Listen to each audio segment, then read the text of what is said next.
The difference between Daniel Miller and Mark was measured in acres of inherited silence and the yawning chasm of expectation.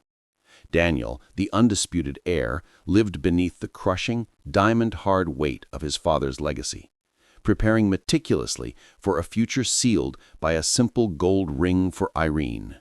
His path was rigidly paved with obligation, prestige, and the endless, exhausting pursuit of generational wealth, a destiny that felt more like a cage than a kingdom. Mark, the deeply scarred outcast, carried the cold, psychic residue of institutions that had brutally tried to scrub him clean of the very essence Daniel instinctively sought.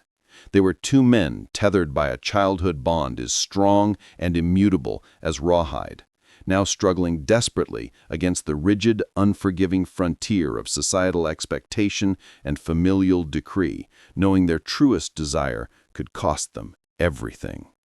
Daniel and Mark were boys who knew the smell of rain before it hit the dust, their understanding of the world forged in the vast, wild spaces of the prairie. They learned to ride before they could even properly read, their lessons etched into saddle leather and calloused hands. During branding season, they slept in shared bedrolls beneath the silent, endless sprawl of the night sky, their legs tangled for warmth, tracing constellations, the hunter, the bear, and a small bright cluster they named the Two Friends, a constellation only they knew existed. When they were 12, Daniel earned a deep, jagged scar on his left forearm from a slip with a knife. Mark was the one who, with trembling, meticulous hands, stitched the wound with thread pilfered from his mother's sewing kit, the fear of infection overshadowed only by the fear of losing his friend. That scar and the fierce, protective loyalty it represented was their first secret vow, a bond deeper than any legal document or church sermon could dictate. But secrets, particularly those concerning the heart, are like weeds in fertile soil. Given space, they tend to grow aggressively, choking out all else. As Mark grew, he struggled profoundly with the suffocating conformity of the frontier town. He began seeking small, illicit things that offered solace, a glimpse of a world where his feelings might be normal. He started keeping things hidden in a locked metal box, dog-eared magazines, Western pulps, and dime novels that contained pictures of rough, sun-kissed cowboys whose rough, sun-kissed faces and powerful physiques mirrored the dangerous masculinity of Daniel. Most damningly, he kept a half-finished love letter he'd started and never had the courage to complete, confessing every terrifying, beautiful, soul-deep feeling he held for Daniel.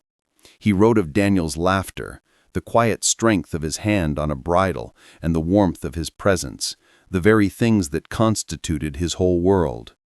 His father, driven by a fear of public shame that outweighed parental love, found the box.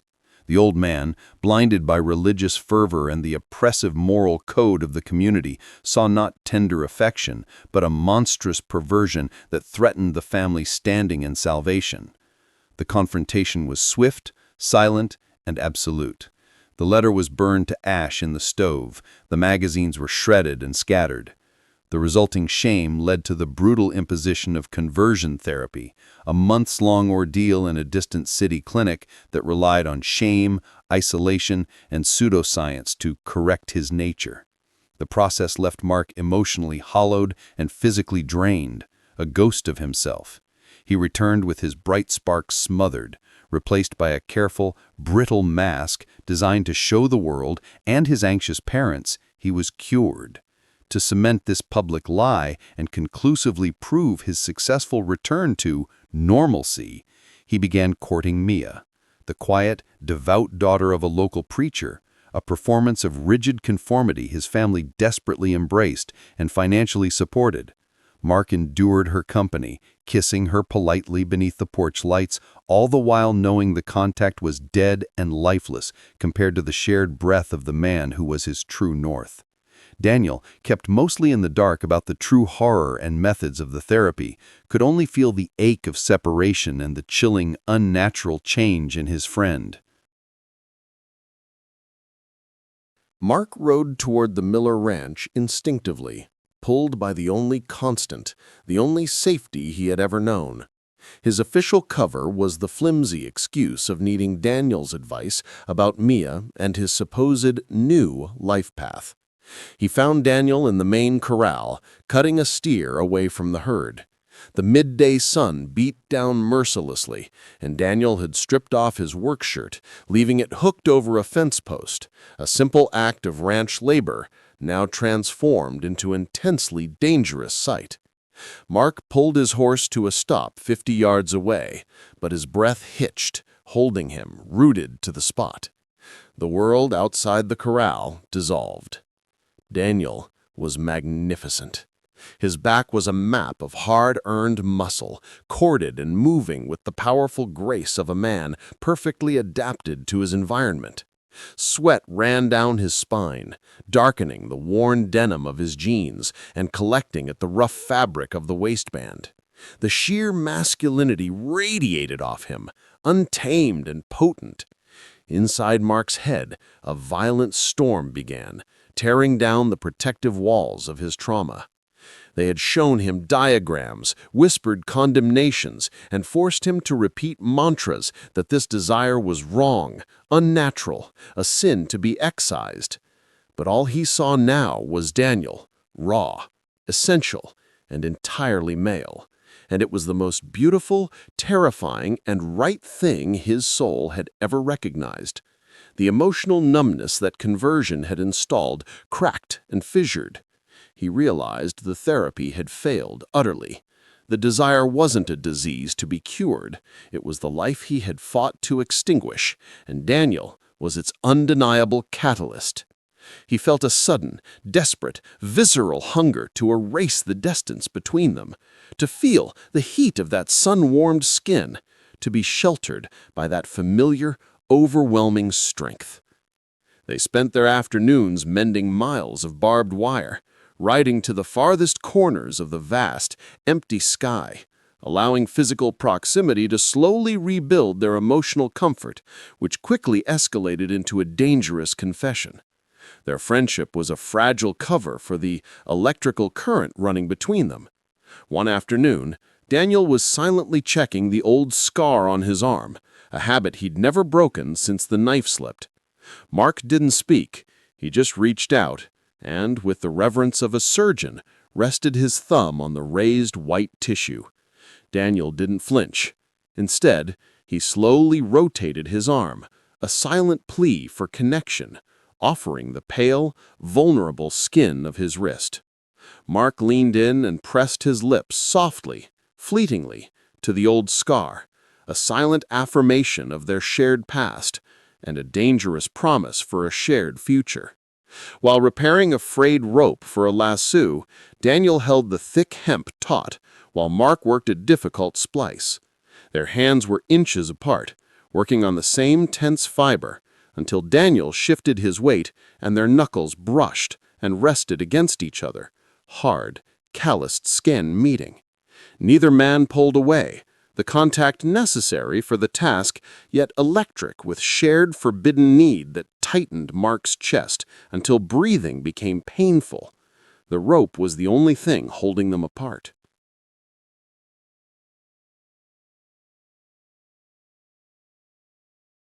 Mark established a quiet ritual that became their lifeline, leaving the antique compass, a cherished childhood token, under the loose, flat stone near the creek where they used to fish.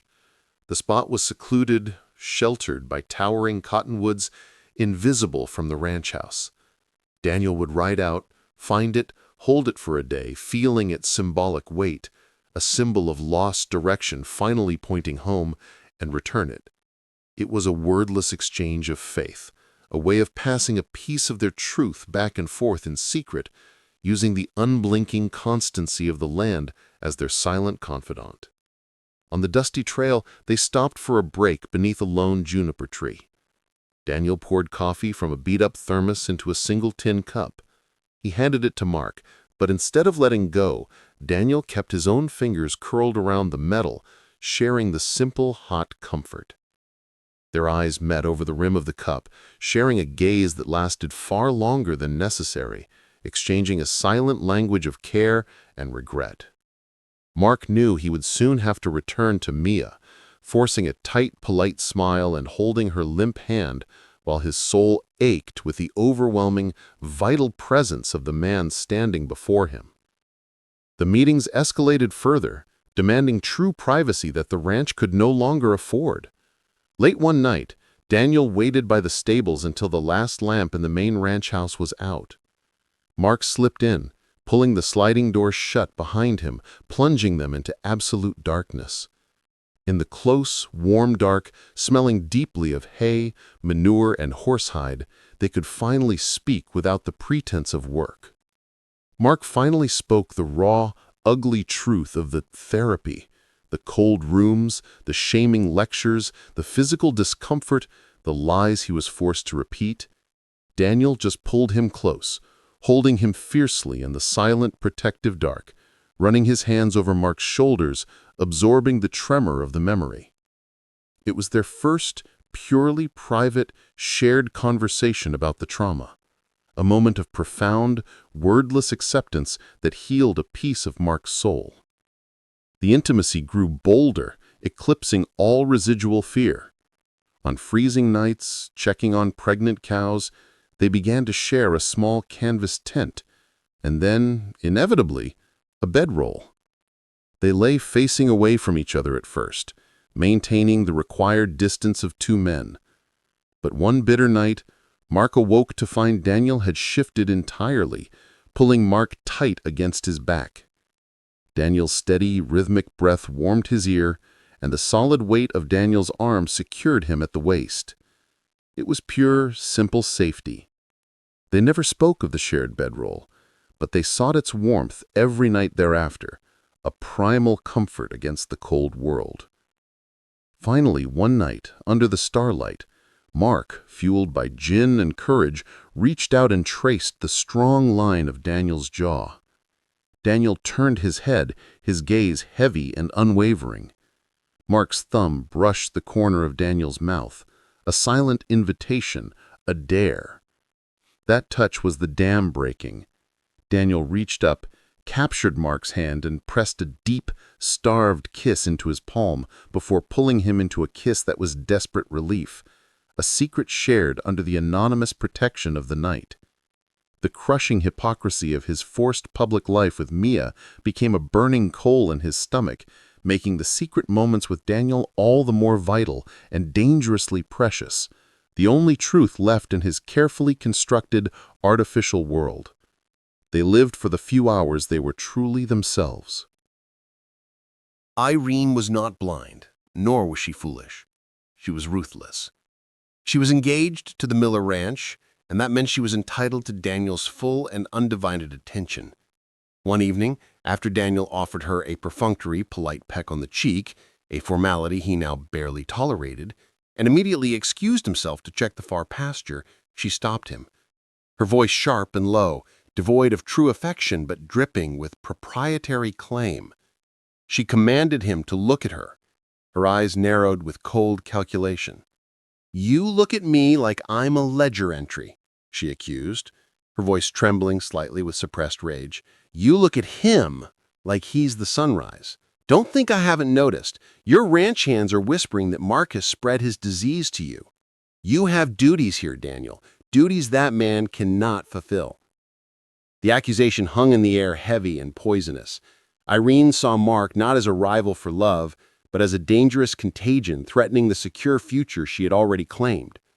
The next morning, Daniel was summoned to his father's study, where the air was thick with anger and the stale scent of old wealth and impending disaster.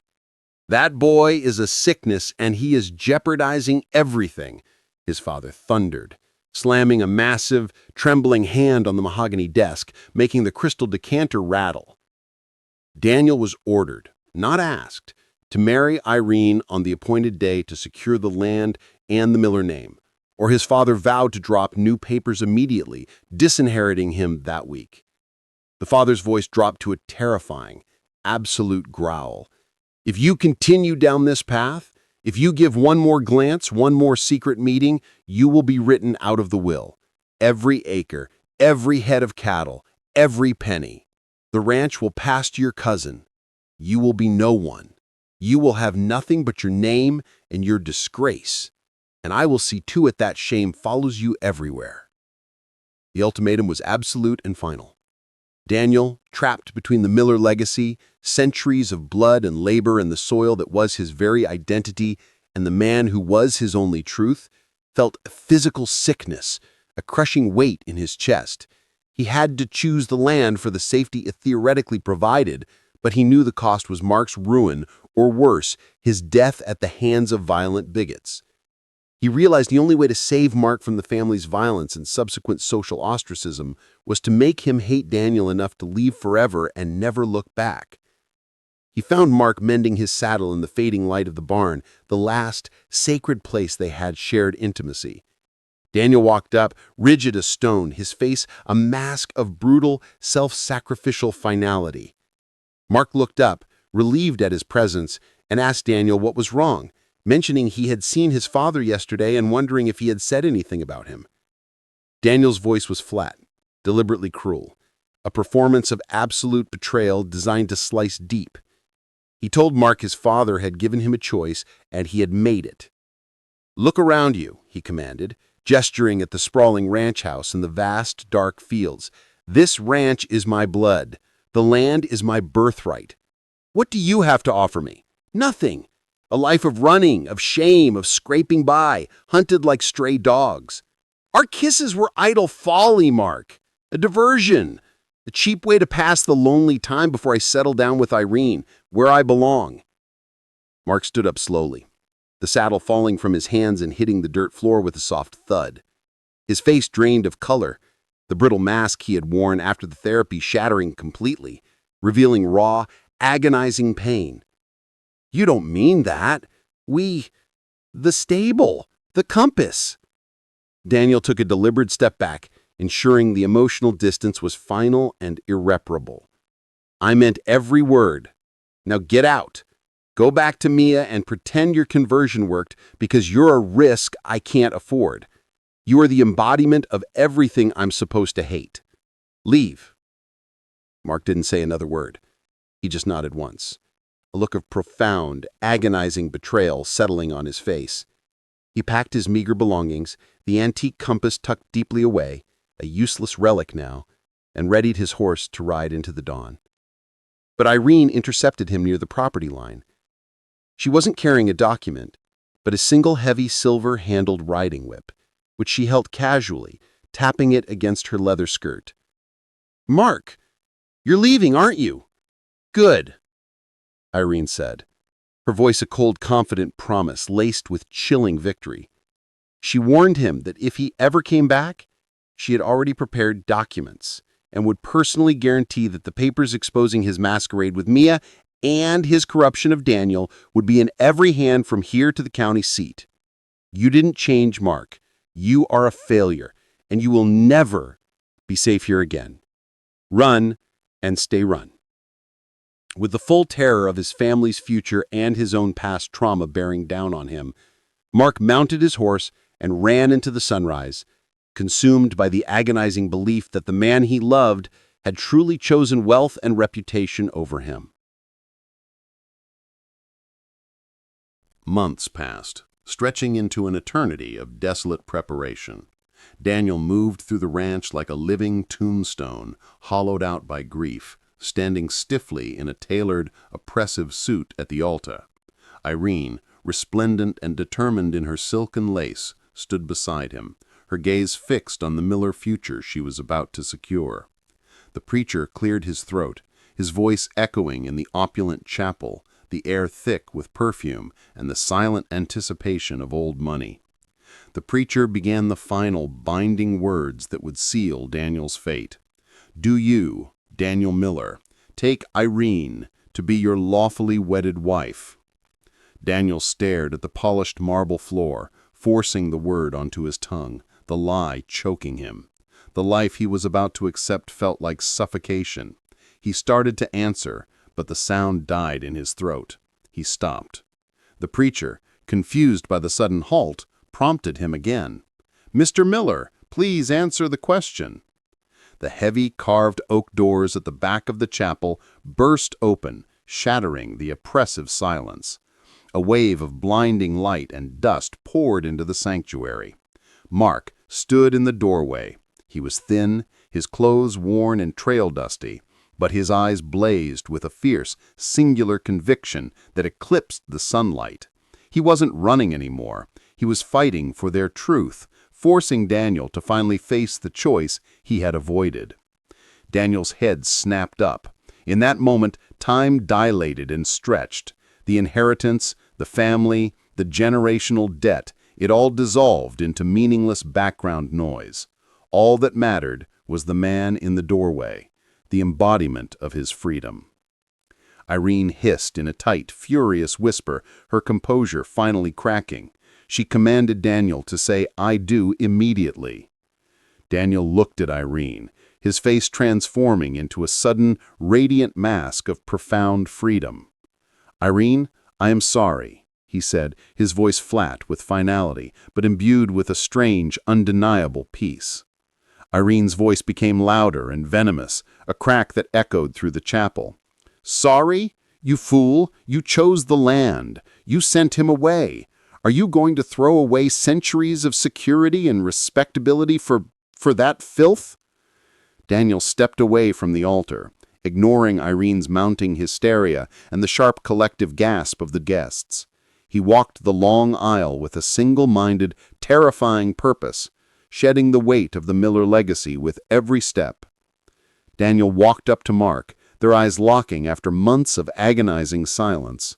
"You came back," Daniel said, his voice soft, ragged, but audible across the stunned silence. "I couldn't watch you die for them, Daniel," Mark replied, breathing the words out, tears finally breaking free from eyes that had held them captive for months. Daniel grasped Mark's shoulders, pulling him close, closing the distance of time, fear, and betrayal. He didn't speak another word. He simply kissed him, a final, desperate, public declaration that tasted of dust and desperation and absolute relief. The kiss was fierce and undeniable, a ragged, wet sound in the pristine silence of the church. When they finally broke apart, Irene's shriek cut through the developing chaos. Hysterical and with her face contorted in ruined fury, she rushed forward, shouting, "I hate you! You pathetic, ruined creature! You will never have a penny! I will see you both scraping in the dirt for the rest of your worthless lives!" Daniel's father appeared immediately at the edge of the scene, his face white with fury and profound public shame. His voice shaking with an unnatural intensity, he shouted, "Daniel, if you take one more step, you are disowned. You lose everything. Everything. Do you understand the meaning of ruin? We will never speak your name again." Daniel turned, placing Mark slightly behind him, his posture suddenly protective and solid. "I understand the meaning of being alive, Father," Daniel replied, his voice calm, clear, and final, echoing across the silent rows of judgment. "And I am, for the first time." He took Mark's hand, gripping it tight enough to leave an imprint, the promise of a new scar, freely chosen. Together they navigated the long walk down the aisle, a gauntlet of horrified gasps, condemning stares, and whispers that felt louder than a shout. They didn't run. They walked, a deliberate, slow pace, past the rich families who now saw Daniel as a disgrace and Mark as a plague, and out the massive doors. Outside, the sun was blinding, but they didn't shield their eyes. 2 horses, saddled and ready, a detail Daniel had arranged in a moment of desperate, last-minute, illogical hope, hedging his bets against destiny, waited patiently. They mounted quickly, spurs digging into the horses' flanks, riding hard away from the furious sounds of Irene sobbing and the thunder of Daniel's father demanding they be hunted down. They rode hard and fast, the wind whipping the tears and dust from their faces. They traveled for 3 grueling days without stopping for more than water and brief, feverish hours of sleep, fueled by adrenaline and the sheer magnitude of their defiance. The urgency was real. Daniel knew his father would send men not just to bring him back, but to seize Mark and erase the scandal permanently. Their first months were defined by physical hardship and profound vulnerability. They avoided towns and kept to the loneliest trails. They worked far west, taking any job they could get, mending miles of neglected fences for isolated homesteaders, breaking horses for meager pay, sharing stale beans and tough meat over sputtering fires. The soft, refined hands of the heir quickly became as rough, cracked, and calloused as the wanderers. Daniel found a grim, essential satisfaction in the honest exhaustion that replaced his lifelong duty-bound anxiety. Mark, meanwhile, slowly began to shed his fear, finding safety in the simple, constant, undeniable presence of Daniel at his side. Yet, in the quiet dark of their shared, threadbare bedroll, they found a deep and sustainable peace neither had known even when wealthy. There was no longer a mask for Mark to wear, and no longer a crushing, suffocating duty for Daniel to uphold. They talked openly and endlessly about the trauma Mark carried, Daniel offering the steady, non-judgmental comfort that therapy had utterly failed to provide. Mark started sleeping soundly for the first time in years, uncurling his tense muscles against Daniel's familiar, steady warmth. One night, lying beneath a sky so heavy with stars it felt close enough to touch, Mark reached out and gently touched the faded scar on Daniel's arm, the one he had stitched as a boy. He quietly told Daniel, "You chose me after everything. You gave up a kingdom for me." Daniel pulled Mark closer, inhaling the scent of him, dust and pine needles and survival, the true scent of his life. "I was dying on that kingdom, Mark," he confessed, burying his face in Mark's neck. "I wasn't a choice, it was survival. You are the only land I ever needed to inherit. We are ruined by their standards. Yes, we are outcasts and hunted men, but we are together, alive, and honest, and that is everything." They were outsiders now, forever defined by that single defiant kiss in the chapel. They built a world based not on old land deeds or lineage, but on the certainty of Daniel's arm around Mark's waist in the quiet dark. The vast, indifferent sky, which once felt like a cold witness to their sin, became the only home they needed. A wide open space where their love, finally stripped of all pretense and fear, was utterly and gloriously free. Their legacy would not be land, but truth.